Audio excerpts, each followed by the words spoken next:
As soon as I crashed, I parked my car, took my phone to record everything for evidence, took off my seatbelt, pressed the hazard lights, and tried to get out to take videos and pictures. My door wouldn't open, so I actually had to climb out. I wanted to call the police, but he didn't want to, and we exchanged information. I'm just sad because I bought this car last month, it wasn't cheap, and then this happens. Since I'm the one who drove into him, I get the really bad injuries of whiplash. In the UK, there's been too many frauds about whiplash. You can only claim if the other person is found at fault.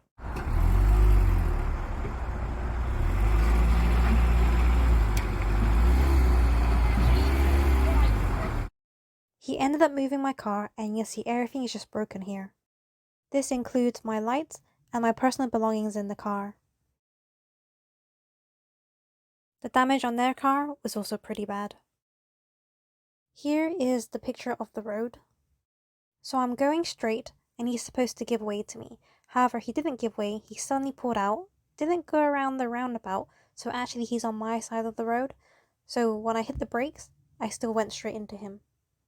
Even at a low speed, this is all the damage it's done, including my whiplash.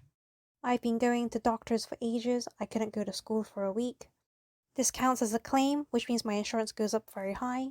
So overall, whether you're right or wrong, your insurance goes up. They apologize, however the insurance company said they can change their statements and can take up to 1 year to solve.